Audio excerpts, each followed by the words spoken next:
Seja muito bem-vindo ao podcast Omofariz. Saúde e beleza na dose certa.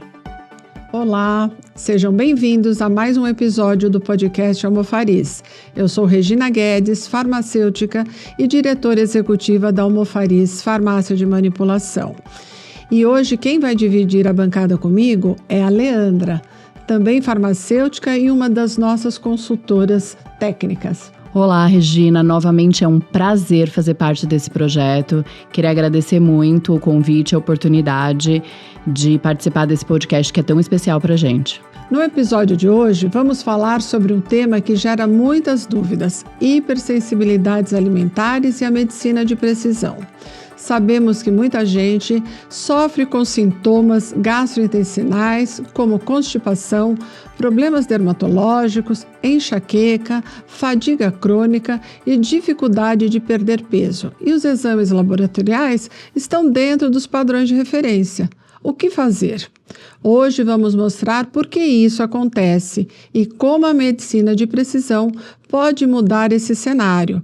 Para isso, temos o prazer de trazer como convidado um especialista no tema, Dr. Vitor Santana, médico e querido amigo que atua de maneira diferenciada no seu consultório com uma visão acolhedora e integrativa. Seja muito bem-vindo, Dr. Vitor. É um prazer tê-lo conosco. Bom, primeiro de tudo, muito obrigado pelo convite, né? Leandra, Regina, a gente é amigo há um tempinho já, trabalha junto há um bom tempo. É muito bom ter alguém de confiança para trabalhar junto, principalmente para a gente que faz medicina de precisão, né? Uma medicina individualizada, que trata cada paciente do jeito que deve ser individual, né? Então, quanto a isso, muito obrigado pelo convite. São algumas perguntas aqui que você já me fez. Vamos pelo começo. Tá. Qual a diferença de sensibilidades, de alergia, de intolerâncias, né?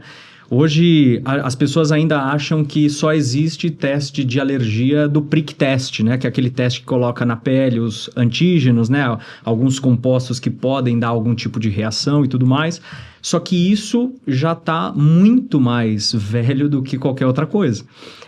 Isso não fala... É claro que um paciente que vai ter alergia a ácaro, todo mundo tem alergia a ácaro, sim, em certos graus. Com certeza. E a alergia, basicamente, aí é uma questão um pouquinho mais técnica, mas existe uma globulina, ou seja, uma célula de defesa, que a gente chama de IgE, o IgE, né?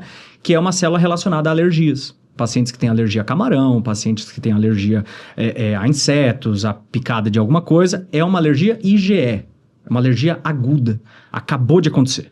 Então, o paciente que come um camarão, que tem alergia a iodo, por exemplo, ele vai fechar a glote, ele vai ter um risco de asfixia, de anafilaxia, ou seja, de um risco de alergia do corpo inteiro. Não é disso que a gente está falando aqui hoje. Tá. E muitas vezes as pessoas têm essa dúvida porque falam assim, puxa, mas eu não tenho alergia a ovo, eu não tenho alergia a glúten, eu não tenho alergia a tal coisa porque eu sempre comi. E nunca aconteceu nada. E nunca aconteceu nada. Só que a gente não está falando disso. Alergia a IgE, alergia a abelhas, por exemplo, muita gente morre no mundo por picadas de abelhas, sim, muitas vezes uma só.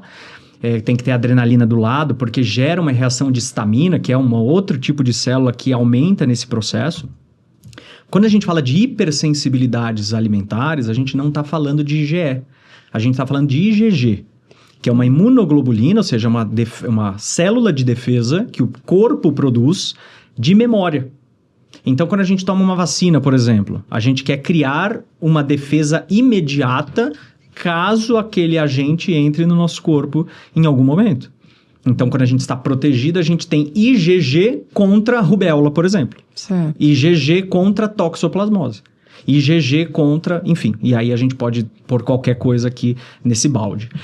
Quando a gente fala de sensibilidades alimentares, é a mesma coisa. A gente não está falando de IgE, a gente não está falando de sintomas agudos. A gente está falando de sintomas subagudos ou até crônicos. Certo. Então, existem alimentos, por exemplo, que podem gerar sintomas inespecíficos, ou seja, cansaço, queda de cabelo, pele ressecada, indisposição, qualquer coisa. A gente vai ter um tempo aqui para falar de sintomas mais para frente, mas pode causar quaisquer sintomas. E normalmente o paciente não sabe que é do alimento, acha que é qualquer outra coisa. Porque está comendo com frequência. E essa hipersensibilidade pode ser tardia ou imediata? Daí qual que é a diferença? Vamos lá. Basicamente, a alergia ela é uma hipersensibilidade. Ela está nesse guarda-chuva, tá? Só que a gente chama de hipersensibilidade tipo 1. é uma hipersensibilidade aguda. Ela exacerba o sistema imunológico e por isso pode gerar uma cascata de anafilaxia. Então pode gerar um processo generalizado. Quando a gente fala de hipersensibilidade alimentar, a gente está falando de hipersensibilidade tardia. Ah, tá. Então, basicamente, são sintomas inespecíficos, e aí depende de individualidade de cada paciente, mas que podem acontecer até 72 até 96 horas da ingesta. Certo. Então, imagina você que está comendo alguma coisa hoje e está tendo gases ou estufamento, empachamento, azia 3, 4 dias depois. Você não vai lembrar que foi daquilo. A gente não faz nem Vai ideia do que acumulando. comeu ontem, imagina comer há Exato. 3 dias. Agora, se eu, por exemplo, eu sempre comi ovo, eu nunca tive nada. Uhum.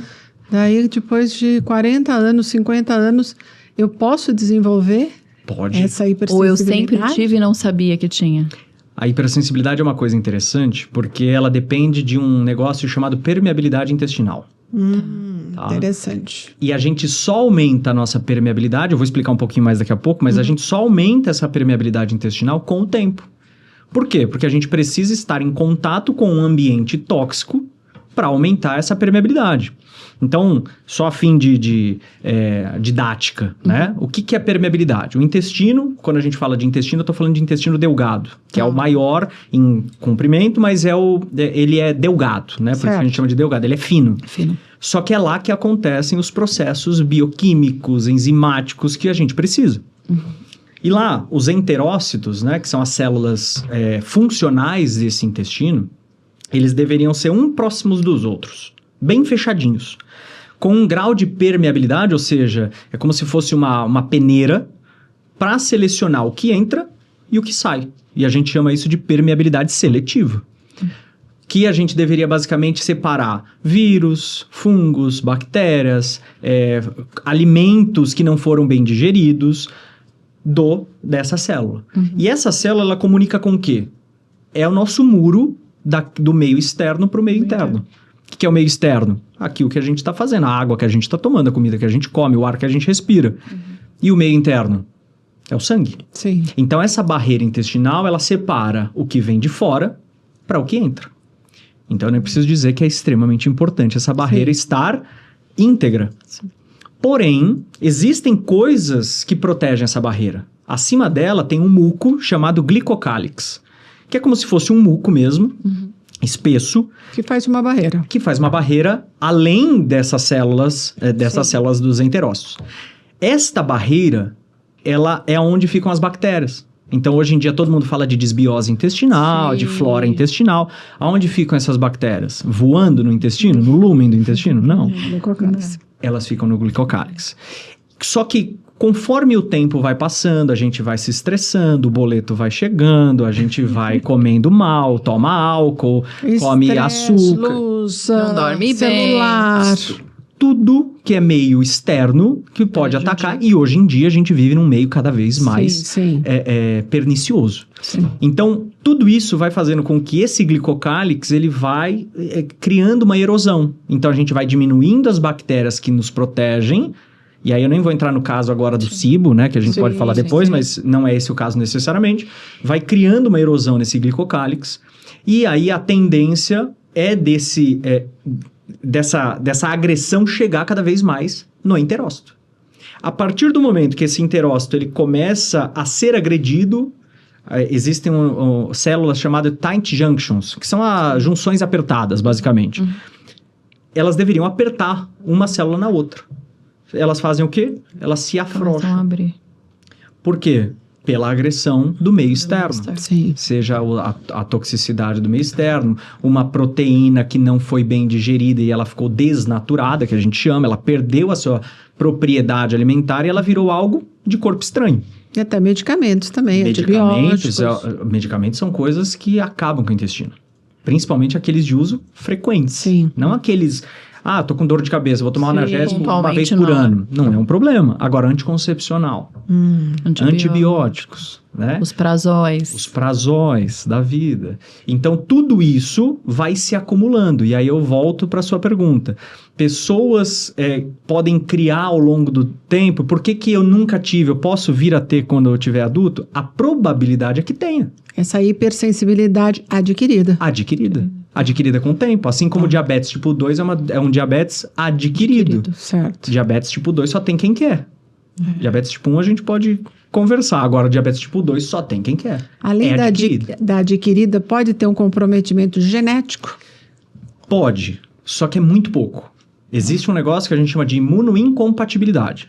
Então, são pacientes, por exemplo, que já tem um grau de exacerbação imunológica, aquele determinada molécula proteica, porque quando a gente fala de hipersensibilidade alimentar, a gente está falando da camada proteica do alimento. Certo. Então, um caso muito comum das pessoas confundirem lactose e caseína. Sim. Eu tenho...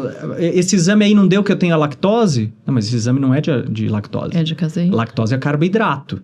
A gente tem intolerância ou não à lactose. A maioria dos pacientes tem. Hipersensibilidade à caseína. Camada proteica. Que é a proteína, né? Tá. Que é uma caseína hoje em dia, pensando em 100 anos, a caseína completamente distinta. Então, vem argumentos de outras pessoas aí fora, né? Até colegas mesmo que não trabalham numa maneira um pouquinho mais atualizada, digamos assim, que fala, mas a vida inteira eu tomei leite, por que agora faz mal? Porque agora mudou o processo. A farinha é a mesma coisa, o glúten é a mesma coisa. Então, por que o aumento das doenças não para de subir, sendo que a gente está com a medicina extremamente avançada? Sim. Na verdade, então, não é ao alimento, né? Mas é o processo que foi, né? Ao longo do tempo foi modificando. Aí eu vou fazer uma certa correção. Ou não. Alimento? Hoje a gente não come mais alimento. Hoje a gente come produto industrial, produto alimentício. Você não sabe a origem, na minha pesticida. Você estava comentando, né? Antes de começarmos o podcast, sobre o ovo orgânico. Sim. Que diminuiria essa probabilidade de hipersensibilidade. Talvez, né? Pode ser que continue tendo, porque o paciente ele já está muito exposto, já foi muito exposto. Agora, tudo aquilo que é orgânico, que não tem tanto contato com pesticida, herbicida e assim por diante, a tendência é ele ser menos pró-alergênico. Porque o organismo não reconhece Porque ele não isso. reconhece. É esse que é a reação imunológica. Quando a gente fala de glúten, toda consulta que o paciente passa comigo, a primeira consulta, ele não tem exame nenhum, zero. Tira o glúten do dia a dia. Mas final de semana. Aí é uma questão individual que a gente pode negociar. Agora, todos os dias é um problema, porque o glúten que a gente come hoje já não é glúten. É completamente diferente. Ele é um produto alimentício enriquecido com ácido fólico, enriquecido com ferro, que aumenta o processo pró-inflamatório, oxidativo. E as pessoas falam muito isso, né? Quando eu era pequena eu consumia e não tinha problema nenhum. Mas a gente consumia um produto diferente do que é hoje, né? Completamente diferente. Tipo, meu avô tinha a vaquinha lá pra gente tirar o leite, né? Exato, mas hoje é proibido. Hoje é proibido, não pode, faz mal, mas consumir o pasteurizado não faz mal. Não, o leite de caixinha que tá há 12 meses no... E que você deixa fora da geladeira e não estraga. Não estraga. Então, essa hipersensibilidade é um processo inflamatório, imunológico? Ele é um processo inflamatório? Imunológico, primeiro, imunológico, sempre. Tá. Por quê? 70% a 80% da nossa imunidade tá lá na lâmina própria, ou seja, na última camada dessa barreira intestinal. Antes de chegar na corrente sanguínea, a gente tem os nossos soldados. Se o nosso muro do castelo não foi o bastante para proteger quem está entrando, a gente tem que ter o arqueiro, a gente tem que ter o guerreiro lá dentro. Quem é o guerreiro? Sistema imunológico. Antes de gerar o processo inflamatório, e aí é muito abstrato, né? Todo mundo fala muito de inflamação hoje. Tô inflamado, E aí a gente vê um monte de gente falando bobagem aí na internet, né? Mas enfim, como que a gente tenta tirar um pouquinho, deixar mais tangível para as pessoas entenderem? A cascata inflamatória nada mais é do que uma reação imunológica a determinadas coisas que começam a entrar na nossa corrente sanguínea. Então, basicamente, é como a gente tendo ladrões entrando em casa e a gente ligando para a polícia. Quem que é a polícia? Sistema imunológico. O que a polícia usa para tentar prender ou para tentar inativar ali aquele invasor? É o cacetete? É a arma? É um teaser? Alguma coisa do tipo, certo? Sim, certo. O que são as armas das células de defesa? As interleucinas pró-inflamatórias. Que num primeiro momento a gente quer. O processo inflamatório agudo, na maioria dos casos, é benéfico. É necessário. É necessário. É aqui que a gente vai fazer cicatrização, é aqui que a gente vai fazer regeneração. Agora, e quando esse processo ele deixa de ser agudo e passa a ser subclínico, crônico, microsistêmico? Esse é o problema. Gera doença. Só que a doença não gera nem amanhã, nem ano que vem, nem daqui 10 anos. Ela gera daqui 30. Então, quando o paciente descobre a pressão alta, descobre um diabetes, ela está com 50, 60 anos. Ah, olha só, acordei numa terça-feira e descobri que eu sou diabético.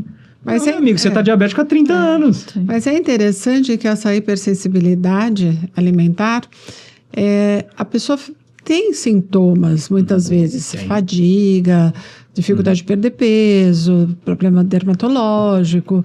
Só que ela vai para o laboratório e os exames laboratoriais estão todos dentro das referências Perfeito. laboratoriais. Né? Então, fica difícil para ela, porque ela fala assim, não, mas eu não tenho nada. Já é um problema essa referência, né? Do não ter que nada, é uma né? faixa muito grande, né? E ela fica sem saber o que fazer. Não, eu tenho fadiga, ou pode ter essa fadiga gerar até uma depressão, começar a tomar alguns medicamentos que a gente sabe que são péssimos, né? Então, o que fazer com esse paciente? Nossa, aí abriu um campo aqui que eu posso ficar 4 horas falando. Mas basicamente, quase todo paciente que eu atendo é assim. É um paciente que está com múltiplos sintomas inespecíficos, ou seja, são Sim. sintomas que não se enquadram em síndromes específicas, uma patologia específica, não tem um CID, um Código Internacional de Doença específico. Então ele não está doente, porque Então, não ele tem não CID. tá doente, porque a gente aprendeu que se eu não tenho doença, eu sou saudável. Exato. Tá longe de ser isso. E aí a gente precisa entender por partes, né? Sintomas inespecíficos: cansaço, queda de cabelo, unha quebradiça, irritabilidade, oscilação de humor, sensibilidade auditiva, ganho de peso, insônia. Qualquer coisa pode estar aqui dentro. Estufamento, gases. Ah, mas eu tenho gases, é normal. Não, não é. Quer dizer, é porque a maioria tem, mas não é para Sim. ter gases. Sim. E isso as pessoas, quando eu falo, já ficam, como assim não é para ter gases? Eu sempre tive. Então, você sempre teve. Então, sempre doente, teve errado. de alguma forma. E aí a gente tem que entender da onde vem o valor de referência. Primeiro de tudo, se eu tenho sintomas, o meu médico, o meu profissional, ele tem que entender os meus sintomas. A medicina é eminentemente clínica, não é laboratorial. Tanto que se a gente pegar um paciente que não tem acesso à medicina, a gente pega o paciente mais velho do Brasil, ele tá lá no fundo do Ceará, que nunca teve contato com o médico, para sorte dele. Que a terceira causa de morte nos Estados Unidos ainda hoje é intervenção médica. Seja por medicação, por cirurgia incorreta, alguma coisa do tipo. Ou seja, é mais seguro não ir a um médico desse do que ir, tá? Mas aí, tudo bem. O paciente chegou, eu brinco com meus pacientes, principalmente mulheres, né, que procuram mais prevenção, né? E a paciente, ela tá toda estrambelhada, parece um The Walking Dead ali, e com vários sintomas. E aí, o médico olha os exames e fala, mas seus exames estão normais. Mas vocês sabem de onde vem a palavra normal? Sabe? Não? Palavra normal, basicamente, ela significa norma. Quando a gente fala de norma resolutiva, o que é uma norma? É algo que padroniza. Que é uma referência. É uma referência. O É um padrão. saudável e o doente. Na verdade, eu tô indo antes disso, na etimologia mesmo da norma. A palavra. Tá. Os carpinteiros usavam a norma como a régua deles. E a norma, ela tinha o mesmo tamanho. Então, eles usavam uma norma e meia, 2 normas e assim por diante. Então, o que é uma norma? É algo que é padrão. Sim. O que é um valor de referência? É uma curva de distribuição padrão. Estatisticamente está dentro. Estatística, e essa é a palavra, estatisticamente está dentro. A gente está falando de saúde? A gente está falando de sintomatologia? Não. Aí a outra pergunta, da onde vem essa estatística? Esse padrão. A gente não sabe, porque E é na grande, maioria né? dos laboratórios não tem referência bibliográfica. Não. Então, não sei se são pacientes hipertensos, diabéticos, obesos, se são pacientes fazendo exames preventivos. Provavelmente são os dois. Ou uma média E dele, daí a média tem uma curva, tira as duas pontas e fica ao meio. Isso chama curva de Gauss. Curva de Gauss, exatamente. Que é curva de distribuição padrão. Então, Exatamente. 2,5% para baixo, 2,5% para cima. Isso. Então, basicamente, o que o médico, quando você procura, ele está te tratando? Os 5%. Então, quando está 2,5% acima da população, então está muito alto, tem que fazer alguma coisa. E se tiver 2,5% para baixo? Está muito baixo, tem que fazer alguma coisa. E os outros 95%? que estão ali na Tá metade. normal. Por isso que fala que a clínica é soberana. Claro que é, sempre foi. Examinar o paciente, né? Saber perguntar as coisas, saber correlacionar a resposta dele. Boa. Saber ouvir o paciente, né? Saber Que ele ouvir, tem ter pra tempo E dizer. as de ouvir. dores, né? Porque eu conheço uma pessoa, que aliás, não conheço não, é minha filha, que ela teve, episódio de diarreia durante meses, foi tratada, fez endoscopia, colonoscopia, tudo, e foi encaminhada, olha, tem que ir para o psiquiatra. Só que ela era intolerante ao glúten. Uhum. Quem não é? Com o nosso glúten de Ela hoje. tinha uma permeabilidade Severa. severíssima. E aí, voltando naquele ponto do exame, por que os pacientes eles ficam perdidos? Muitas, de novo, voltam às mulheres porque são... A maioria, o maior né, que número vai. dos pacientes que me procuram ainda são mulheres. Porque elas, principalmente mães, né? Que nasceu o filho, nasce a culpa da mãe. Nasceu o segundo filho, nasce a segunda culpa. Lascou-se. Então, tudo é culpa da mulher. Né? E aí dá pra perceber muito isso. A paciente, ela fala, eu vou botar mais um pontinho de fé, vou tentar em outro médico agora. Aí passa comigo, eu olho os exames e falo, não, mas seus problemas estão todos aqui. Eu tenho muitas pacientes que começam a chorar. Viu, mas isso é uma coisa boa, porque a gente consegue resolver. Ela falou, mas eu tô chorando por isso, por felicidade, porque eu passei em 10 outros e todos falaram que eu tô normal. Ou seja, deve ser psicológico, deve ser psiquiatra, deve ser antidepressivo, deve ser que eu tô ficando doida. Meu marido tem razão. Aí pronto. Aí começa a criar uma névoa. Marido nunca tem razão, tá? Alô, Aliás, falando, você citou exames. Que exame você utiliza no seu consultório para detectar? Como é feito esse diagnóstico, né? Depois que o paciente chegou, então você entendeu, você olhou... Quer dizer, na primeira consulta você nem tem esses exames clínicos, né? De análises clínicas. Mas o paciente chegou para você com esse monte de sintoma, e aí? O que a gente faz? Vamos lá. Primeiro, é clínica. Né? Então, o paciente chegou para mim, contou a história dele. Existem sinais e sintomas que me levam a saber que o paciente tem mais sensibilidade a determinados alimentos do que outros. Então, existem pacientes que têm mais indicação de fazer um exame específico do que outros. Ok.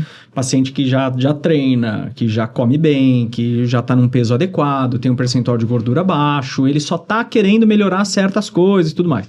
Agora, tem pacientes, por exemplo, queixas dermatológicas. Obrigatoriamente esse paciente tem que fazer esse exame. Obrigatoriamente.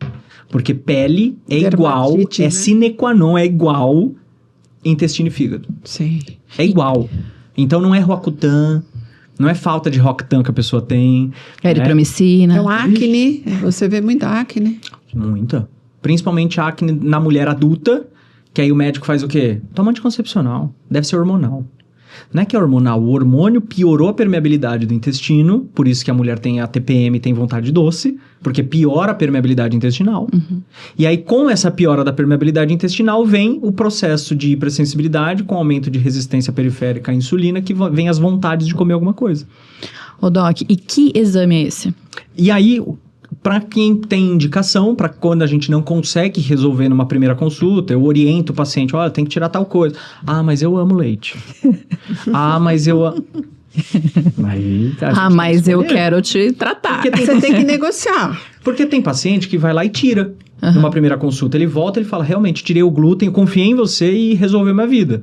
Tem outros pacientes que fazem a mesma coisa, tirei, mas não resolveu tudo ainda. Ainda tenho dor de cabeça no final do dia, eu ainda tenho queda de cabelo, ainda tenho a pele ressecada, enfim. Aí a gente faz esse exame. Que exame é esse? É um exame que avalia o grau de IgG, que é aquela imunoglobulina de memória, que o paciente está reagindo com os alimentos. Então, eu trabalho há mais de 6 anos com um único exame alimentar, que para mim é um exame que não existe outro a nível mundial. Existem alguns competidores ao nível de metodologia, que eu vou falar já, mas no Brasil é a única metodologia confiável, quase 100%, porque nada é 100%, né? Mas chega a 99% de confiabilidade, que é o exame de patente alemã, que se chama ImuPro. Isso é patenteado, só tem 1 ou 2 laboratórios no Brasil hoje de exclusividade a fazer esse exame no Brasil. Lá atrás, em 2017, quando eu comecei a trabalhar com medicina de precisão, individualizada e tudo mais, eu já testei outros laboratórios. Que quando a gente vai aprendendo, né, sobre metodologia, eu fui atrás de entender metodologia de pesquisa, metodologia técnica, como que faz no laboratório, como que coloca o antígeno. Se tem nível controle, se não tem. Os outros exames, eles são, por metodologia, imunoblot, que basicamente é uma aglutinação, ou seja, é um condensamento de imunocomplexos, ou seja, imunocomplexo nada mais é do que o antígeno, então vamos pensar na comida, a partícula de comida, que juntou com o IgG. Ele virou um imunocomplexo. Só que, quando a gente olha por imunoaglutinação, quando a gente olha, por exemplo, uma pessoa que está deitada no chão e 30 outras pessoas pulando em cima dela, você consegue ver quem está lá embaixo? Não. Ah, mas eu tô vendo que a Anne não tá aqui, eu tô vendo que a Leandra não tá aqui. Ah, então deve ser a Regina. Então, a aglutinação, ela é um mecanismo indireto de avaliação. A chance de dar uma reação cruzada é muito alta. E quando eu fazia esse teste lá atrás, eu não tinha total certeza que o paciente tinha obrigação, porque aí sou eu batendo no peito e falando, tira esse alimento que vai resolver. Eu não podia fica fazer por isso. exclusão. E aí fica por exclusão. Então, é um exame muito mais barato, que tem laboratório vendendo a preço de banana aí fora, que é só o diagnóstico, porque aí você precisa de um profissional para saber como fazer essa retirada, por quanto tempo, se volta, se não volta, como que tá a permeabilidade. E o outro, que é o ImuPro, a tecnologia dele, qual é? ELISA. Então, o que o ELISA vê? O antígeno. Então, é muito mais difícil de fazer, por exemplo, um erro de uma reação cruzada. Muito mais difícil. Ainda acontece? Ainda acontece, porque existe um negócio chamado mimetismo molecular, que são moléculas que parecem muito às outras. E é claro que isso pode ver, se o paciente está muito inflamado principalmente, se ele está com muito alimento propriamente elevado desses imunocomplexos, a gente pode ter algumas reações cruzadas. Porém, o ImuPro, ele tem 9 controles em cada placa. Ou seja, ele faz o resultado 9 vezes. Se vier um dos 9 alterados, ele repete o exame. É por Pra ter certeza. É por sangue. Exame de sangue. Para ter certeza. Então, quando sai um laudo desse para o meu paciente, eu tenho certeza absoluta que é aquilo que ele tem que fazer. E pode ter alergia alergia não, hipersensibilidade por banana, morango. Frutas, vegetais, leguminosas, oleaginosas, proteínas animais. Aí, um adendo aqui, né? Proteínas animais, eu acho que devem ser as coisas que menos vêm sensibilidades. E isso meio que, pra mim, pelo menos, comprova que a gente é carnívoro, por si só. Homem da caverna. A gente né? Mas aí tem o plant-based. Também tem a questão de que, acho que dos alimentos foi o que menos sofreu também mudanças ao longo do tempo. Sofreu muito mais. Eu acho o boi que a gente come hoje é diferente. Ele come ração. O homem da caverna, né? A gente foi feito para isso. Né? É uma proteína muito mais difícil de degradar num processo desse. Porque ela é uma proteína mais densa, digamos assim, tá? Quando a gente fala de proteínas outras, que a gente colocou muito à mão, agricultura, se a gente for ver fotos de bananas antigamente, tem nada a ver com banana de hoje em dia. Tudo mudou muito, né? Tudo mudou. Então, tudo é mais pró-alergênico. Ah, mas eu não tenho. Ok. Porque existem individualidades genéticas. Nem todo mundo também vai ter, né? Não. Mas olha, eu faço isso... Só ter sintoma também, né? Exatamente. Tem paciente que fala, eu quero fazer, eu não tenho nada demais, mas eu quero fazer porque eu já tô cada vez mais aparando as arestas da minha saúde. Legal, eu faço isso. Preventivo. É preventivo. Doutor, e esse exame é caro? Depende. É caro comprar Roacutan todos os meses? É caro ir pra praia e ficar com vergonha e ter que usar um monte de roupa? Eu acho que o caro e barato é relativo à pessoa. Porque tem paciente que acha o exame em preço baratíssimo. Pelo que resolveu. Porque vai te entregar uma coisa que você... É além do que você está esperando. Exato. E isso é uma questão do brasileiro, né? A gente sempre pensa no caro e barato. Mas a pergunta é só pra provocar, tá? Não sei. E eu tô respondendo do jeito que você quer. Caro é aquilo que não faz efeito. Caro é aquilo que a gente não usa. A gente pode... Eu sei que tem paciente que chega na minha frente, aí ele coloca a chave da Porsche assim na banqueta do lado, fala, nossa, mas eu vou fazer Ele tem todas as indicações. 150 quilos. E eu falo, você tem que fazer esse exame. Porque isso vai nortear. Ah, já passei em 200 Nutris, eu não confio em Nutri. Claro, eu não sabia qual alimento tem que tirar ou não. Não é tirar caloria. Foi feita uma avaliação, né? É tirar o alimento que está te pró-inflamando. Então, quando a gente tem esse resultado, a gente norteia para uma nutricionista que sabe fazer isso, que a gente tem no consultório. A nutricionista é super importante nesse processo. Para fazer isso. Agora ele fala, mas a Nutri é cara, mas esse exame é caro. O que é caro? Aquilo que a gente não usa. E outra, hoje em dia a gente está na época Monjaro, né? pacientes que querem emagrecer, quando eu recomendo fazer um teste desse, eles sempre colocam no papel, mesmo que mentalmente, alguns falam, mas outros eu sei que estão pensando, bom, o Mounjaro custa R$1.500 por mês. Esse exame custa R$2.500, R$3.000. Só que o exame, ele é um diagnóstico. Ele vai resolver meu problema? Se eu não fizer alguma coisa? Não. Ele é um diagnóstico. E o Mounjaro? Opa! Não é só aplicar na barriga? Mounjaro, Ozempic, caneta de se ele não melhorar essa permeabilidade intestinal... Não tem como. Ele vai voltar, vai ter o reganho, né? E aí a gente parte para a premissa que paciente obeso necessariamente tem aumento de permeabilidade. Tem. Sem dúvida. E aqui está, além da questão hormonal, obviamente, e neurotransmissores, o problema da obesidade. Sim. Que o Mounjaro não trata, que o Ozempic não trata, que o Retatrutide não vai tratar, que nenhuma dessas canetas exógenas vão tratar. Porque a gente consegue produzir GLP-1 no nosso intestino, no nosso sistema delgado. Agora, se eu como mal, se eu como pouca fibra, se eu como pouca proteína de qualidade, é claro que eu não vou produzir. Sim. Ou seja, não vou saciar. Se eu não vou saciar, eu tendo a comer mais. E aí entra no círculo vicioso. Né? E aí quando a gente entende que o intestino delgado, ele também participa prioritariamente da produção de 2 neurotransmissores que são importantes para você se manter numa dieta, que é a dopamina e serotonina, então muitos pacientes não precisam de antidepressivo ansiolítico. Sim. Ninguém precisa. É claro que o paciente que está pulando da ponte porque está numa tristeza severa, ele está numa depressão maior, é claro que ele vai tomar um remédio, tarja preta, isso e aquilo. Mas é uma porcentagem pequena, né? Não perto do que acontece hoje, né? Sem sombra de dúvidas. Hoje em dia é que as pessoas são imediatistas. Sim. Esse querem emagrecer rápido. Não, e as pessoas também querem...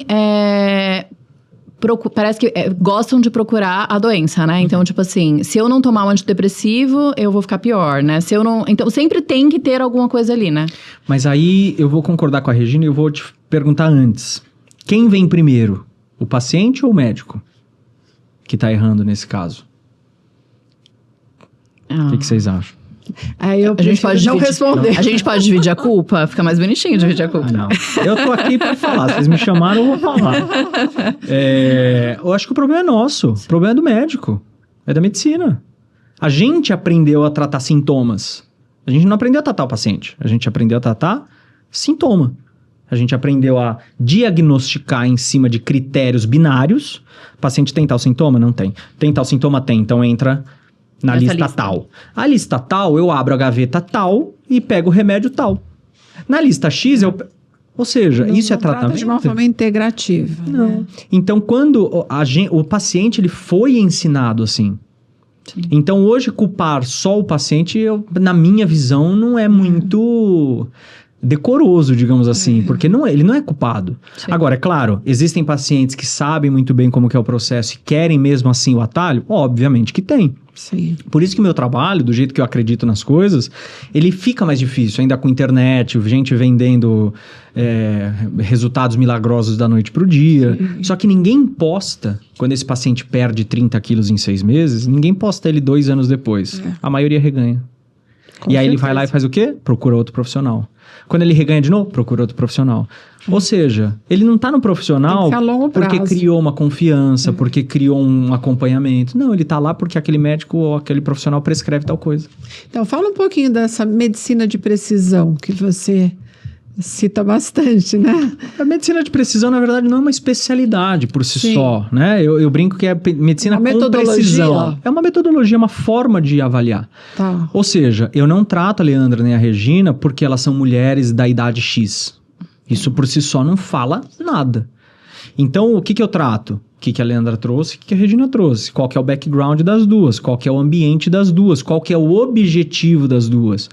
Porque falar para um paciente que entra no meu consultório, mas eu fumo, tem que parar de fumar. Mas se esse paciente não deu abertura para isso, não está na hora dele parar de fumar. Falar que tem que parar, todo mundo fala, mas quem define o resultado disso? Aquele profissional que criou uma relação com aquele indivíduo e entendeu que existem etapas para certas coisas. Sim. Isso é precisão, é entender o indivíduo, é ter a sensibilidade de entender o indivíduo. O que a gente usa hoje? Ferramentas de precisão. Então, existem esses 2 pilares. Eu posso fazer medicina de precisão sem necessariamente ter ferramentas de precisão? Posso. Clínica. Entender o paciente, ouvir o paciente. A maioria dos pacientes já trazem os seus diagnósticos e os seus resultados na conversa. Sim. Eu não sei se tem a ver. Tem a ver. Tem a ver. Sempre tem a ver. Mas sempre tem a ver. A minha consulta, ela funciona em 3 etapas. A primeira etapa é ouvir o paciente. Se ele vai falar por 30 minutos ininterruptos, ele vai falar por 30 minutos ininterruptos. Até porque isso pode ser um sinal. Isso pode ser um sintoma. Prolixidade, se ele não sabe qual caminho ele tá falando, o que ele tá falando, se ele tá falando uma coisa aqui, daqui a pouco ele fala de outra coisa. Isso pra mim é um sinal. Já é um sintoma. Já é um sintoma. Depois eu vou pra... Ansiedade. Opa, se ele tá balançando a perna, se não tá. Tanto que o meu consultório, a Lê conhece, né? Não tem mesa. Tem mesa. Por quê? Porque pra mim, medicina é isso. Como se fosse... Conseguir enxergar todo o paciente, né? Você não é psiquiatra, mas Não, parece... mas- Você tá Parece um consultório de um psiquiatra, né? Porque eu acho que se a gente souber ouvir mais, a gente consegue tratar muito mais. Hahnemann falava isso, né? Mas é legal que Exatamente. tem alguns consultórios começando a seguir esse caminho, sabia? Tipo, antes era muito difícil, né? A gente sempre tinha a mesa ali, né? Aham. Como barreira, né? Porque a mesa é uma barreira, né? Não, e a mesa cada vez maior e cada vez de mármore, cada vez mais grossa. Mas eu tenho visto bastante. Tem Que sido bom, fico feliz. mais- Eu tenho uma mais curiosidade, por exemplo, paciente que não gosta de coentro. Uhum. Ele pode ser... Eu não gosto de coentro. Eu também. Ah, eu não adoro gosto. coentro. Luane, Provavelmente eu tenho Eu adoro hipersensibilidade ao coentro. Sua amiga porque da eu Ana. como e passo mal. Não necessariamente. Pode ser que sim, tá? A gente tava Fica conversando... como se fosse um refluxo. Eu não tenho refluxo. Pode ser sim. E aí é uma questão de teoria minha, tá? Eu adoro ficar teorizando coisas e depois eu procuro em literatura, não acho, então eu vou entendendo experiência clínica. Mas muitos pacientes que fazem os exames, os alimentares, têm uma questão de imunoincompatibilidade genética, sim.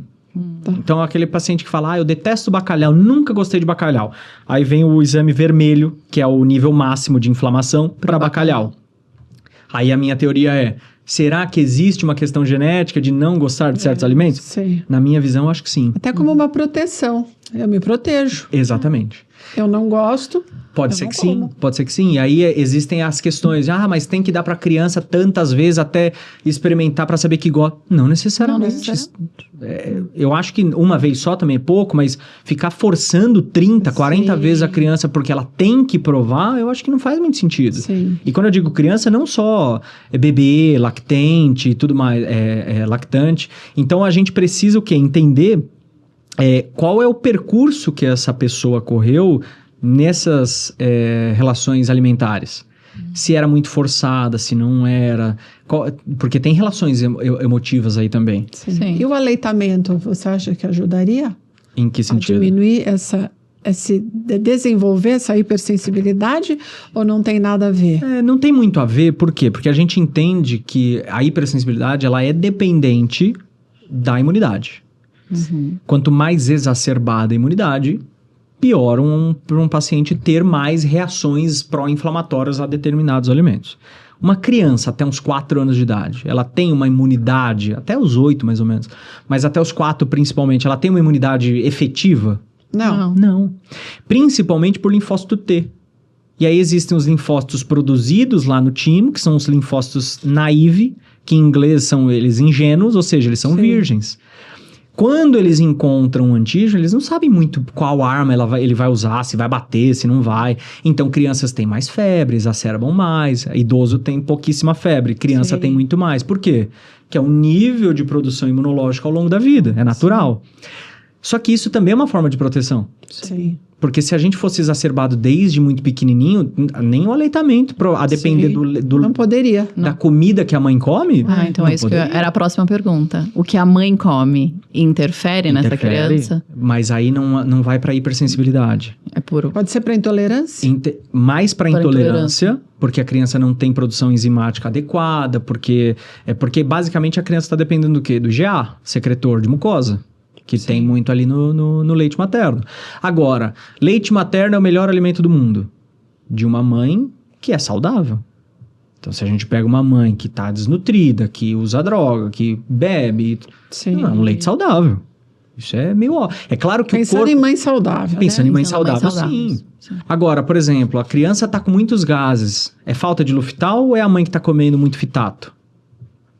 Então Né? tem tudo uma relação, né? Claro que tem. É. Nada é à toa. Eu não acredito em coincidência. É que tem coisas ainda que a gente não tem na equação.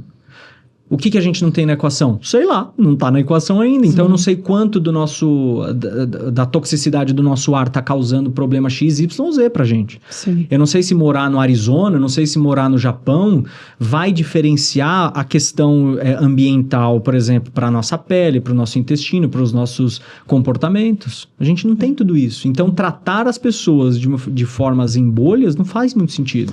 Então, eu acho que, concluindo assim, o importante é você tratar o intestino, né? Você sempre se preocupar para essa desbiose. Perfeito. Né? Você ficar atento a isso. E caso tenha esses sintomas e que não são detectados por laboratório no tradicional, procurar um profissional e fazer esses testes mais específico, né? Sensibilidade mais específico.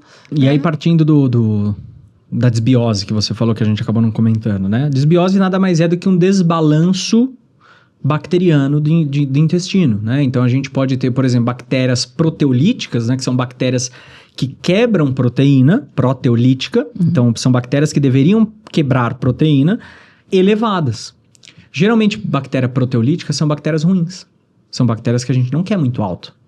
Mas por que eu tive que fermentar a bactéria proteolítica? Porque meu estômago não está digerindo corretamente a proteína. Sim. Ou porque eu como muito rápido, ou porque ou que eu bebo... Falta de enzimas proteolíticas. Falta de enzima, falta de ácido clorídrico. Eu posso ter falta de enzimas, de protease, de pancreatina, de CCK, alguma coisa nesse sentido. E aí, isso gera uma obrigatoriedade do seu intestino produzir mais essas bactérias para te proteger. Sim. Só que bactéria proteolítica, quando ela tenta quebrar algo que não foi bem digerido no estômago, ela gera fermentação.